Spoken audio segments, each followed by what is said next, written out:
Slenderize from a physician's perspective.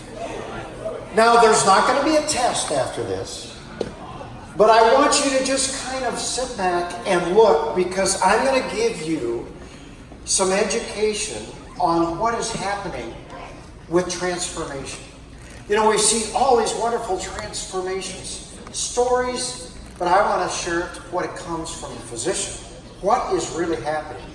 And you'll never look at transformation the same again. I trust you. And here's the thing. We all are basically worried about weight gain. I want to lose some weight. I got to go on a diet. But you know what we have found? That 2/3 of the population, you know, and 1/3 of our children are considered to be either overweight or obese.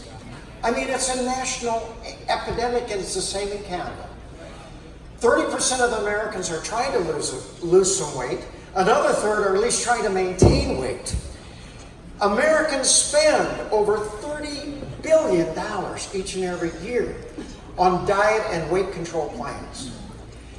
But 2/3, if you look at the medical literature, no matter what diet you choose, if you're able to lose weight on any diet, 2/3 of those people gain the weight back within 1 year. And if you go out 2 years, 98% gain the weight back and more. So when RX developed Slenderize, the last thing they wanted to do was develop another diet that's going to be successful 2% of the time. How foolish, but that's what people do. See, weight loss is not the issue. It's correcting the problem. And we need to learn why diets don't work. Now, that's not a picture of me. I don't have that much hair on my chest. But if I have a patient come into my office and say, "Oh, Dr. Strand, I'm going to go on such and such a diet."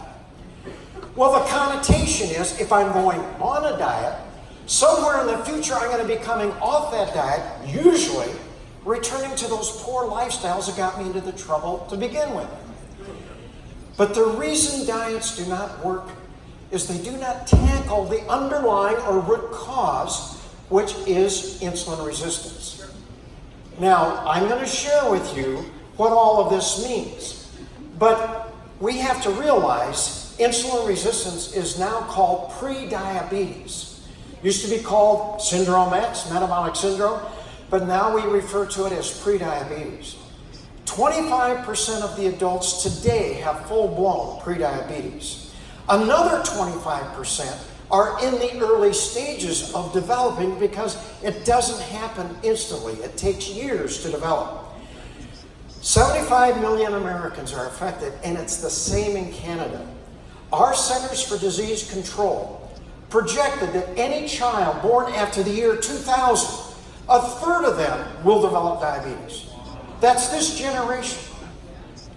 But if you happen to be Hispanic or a Black American, it's going to be 50%.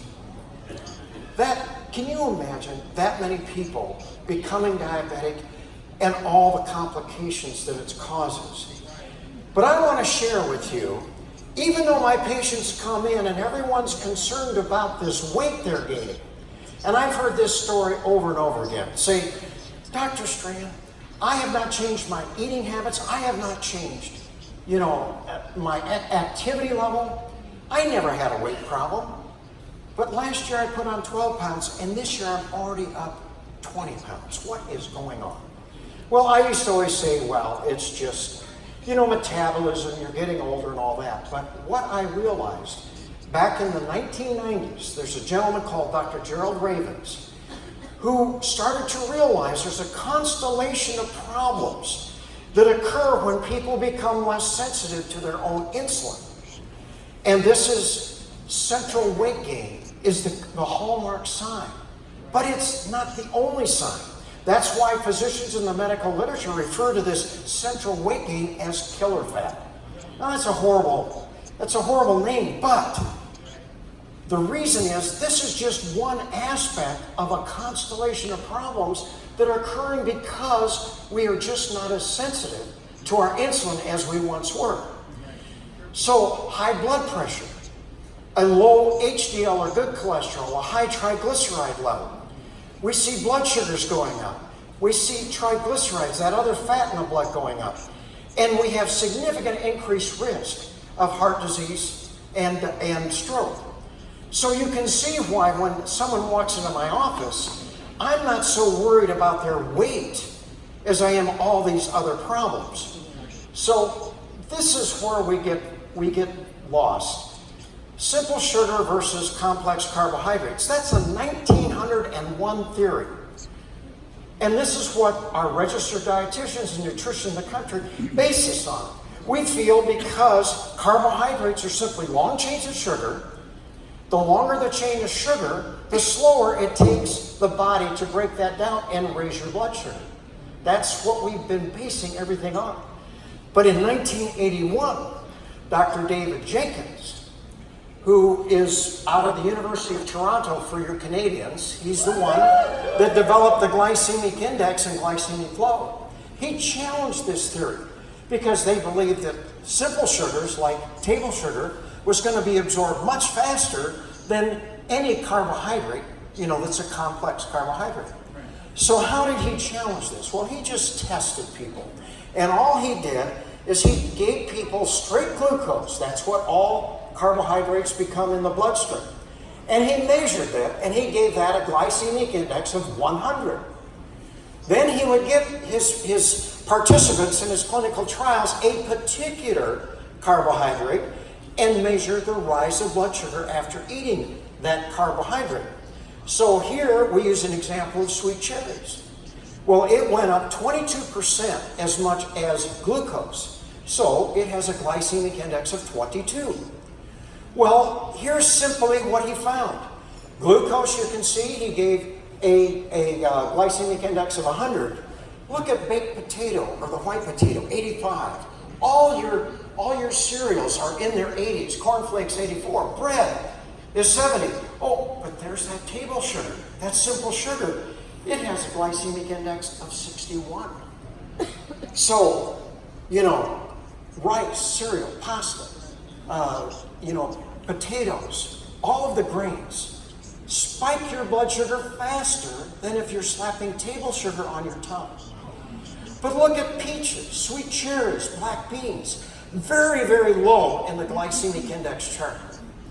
So this brought up everything. And so when you look at it from a physician's perspective, what we find is everybody in the United States and Canada, 80% of the carbohydrates we consume are high glycemic. And so what happens is we go out and we have a meal that's high glycemic. Well, our blood sugar rises very rapidly. Well, what does that do? Well, it stimulates the release of insulin. Insulin is your storage hormone. Its job is to transport that sugar into the cell so it can be utilized as energy or stored as glycogen or fat. But the problem is we overstimulate the release of insulin. And that blood sugar comes down just as fast as it went up. But here's what you got to realize, is this is your fasting blood sugar, that black line. It drops below the fasting blood sugar because you've overstimulated your insulin. Well, when that blood sugar keeps going down, down, down, you can get shaky weakness, you can get mentally confused. Some people can actually have a seizure or go into a coma, especially diabetics. So the body, that low blood sugar, stimulates what we call our stress hormones. Glucagon, adrenaline, cortisol, to drive that blood sugar back up to normal. Well, it comes back to normal, but you have these high stress hormones. What happens is it creates an uncontrollable hunger. You have no choice. You have to eat again, and you usually crave another high glycemic meal. And this just goes on, day in and day out, over and over. And what happens is that when you spike your blood sugar one time, it leads to this uncontrollable hunger for 2 to 3 days, just one time. So this is what I refer to as carbohydrate addiction. This is what it's as addictive as caffeine, as certain drugs, as different. People can't get off. When I tell my patients they got to get rid of the bread, the flour, the rice, the cereal, the potatoes, they almost go into cold shake right in front of me. And so what happens is, over time, it's like hollering wolf. We just stimulate our insulin over and over again. Pretty soon we don't respond to it like we used to. And we literally tip over into an abnormal metabolic state, which is prediabetes or the metabolic syndrome. But what people don't realize, and the medical literature shows, is our muscles become insulin resistant first. Well, why is that important? It's important because our muscles normally take up 90+% of our calories from any meal or snack we eat and utilize it as energy. But when the muscle can't utilize those calories normally, many of those calories are now diverted to the fat cells of our abdomen, and insulin's job is to transport and convert that glucose to fat and then block the release of that fat. So what happens is we begin to hold on to fat like a sponge holds on to water. And we have a resistance to weight loss. So if you don't correct this underlying problem, what happens is we just can't lose weight effectively. Even if we lose some weight, it comes back very, very quickly.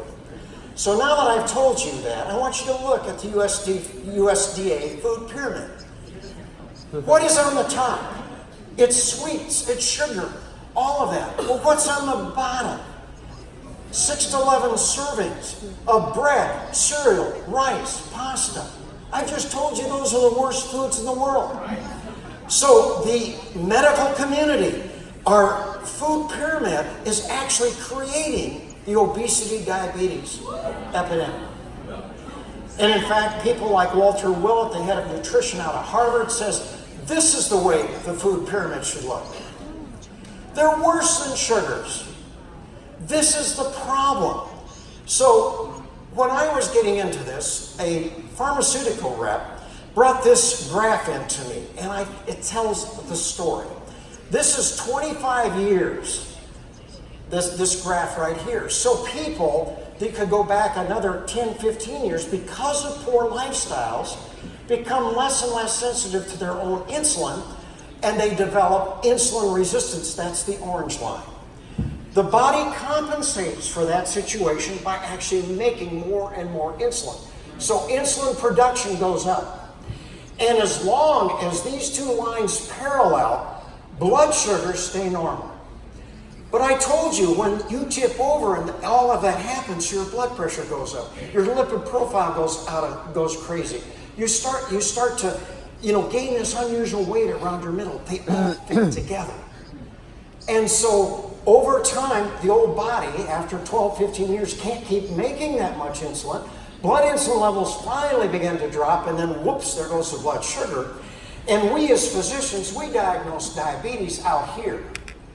Well, the trouble is your arteries now have been aging a third faster than they should for 12, 15 years. So by the time we diagnose diabetes, 60% of our patients already have major hardening of the arteries or cardiovascular disease. It's not a good situation. Enters RX's Slenderized program. This is not a diet, okay? If I can get that across to you. This is first step therapy. These are healthy lifestyles.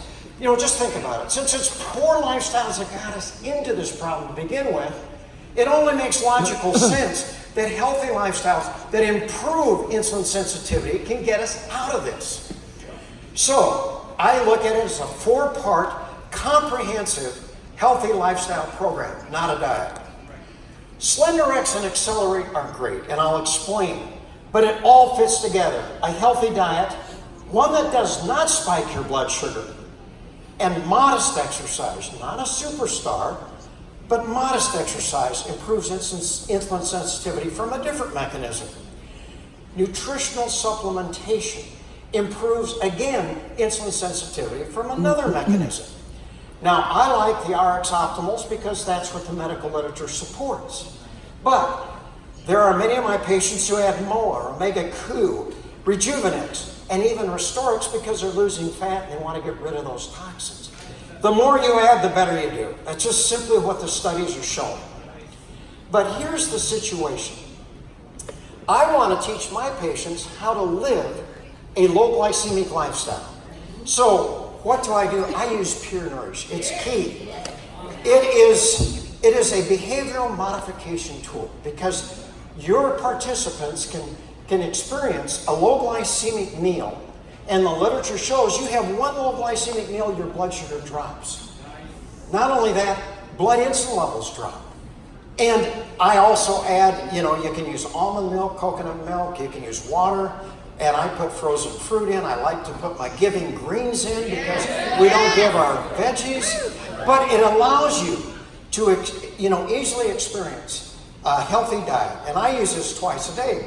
So if you have a low glycemic meal, look what happens. That's the blue dotted or turquoise line. Yes, you wake up with the same fasting blood sugar, but it doesn't spike your blood sugar. Yes, your blood sugar goes up, but not that high. You don't overstimulate the release of insulin. And look you do not go below the fasting blood sugar, so you don't release those stress hormones. You do that over and over, and yes, you'll get hungry again. Just have another low glycemic meal or snack. That's what it's all about. Exercise is simple. All you do is build up to 30 minutes, of modest aerobic activity 5 days a week. It could be walking, hiking, biking. It doesn't matter. Just get the body moving. This improves insulin sensitivity, again, from a different mechanism. Well, then you turn around, and so aerobic activity is key. Now, SlenderX is a homeopathic drug containing 10 different ingredients. Most or several of those homeopathic ingredients improve insulin sensitivity, again, from a different mechanism. Others suppress your appetite, others increase your metabolism. Accelerate contains those high doses of vitamin B12 for increased energy and metabolism, but along with biotin and the aromatic nerves or herbs that actually make you calmer, make you get through the stressful time because you're challenging your lifestyles. But it's key. It's not the total answer. It just is the helper in trying to help you make these and firmly establish these new, healthier lifestyles. So what are the health benefits? Well, what you're starting to see in your transformed stories. A healthier blood pressure, a healthier lipid profile, healthier blood sugars. You get to establish your healthy weight. You begin releasing fat and keeping it off because you have improved the underlying problem, which you become more sensitive to your own insulin. This is first step therapy. Every physician should be offering their patients a trial of healthy lifestyles before they prescribe the statin drugs or the blood pressure medication or the diabetes medication. Give yourself a trial. This is what Nutri-5 and Slenderize is really all about. This is what we use. I'm a physician. I use medication, but I use it as a last resort, not a first choice. I give my patients a trial of healthy lifestyles. But if my patients say they want to, they come to me and they say, Dr. Strand, I want to make a change. I want to do that. But if I'm going to do this, and I'm going to spend my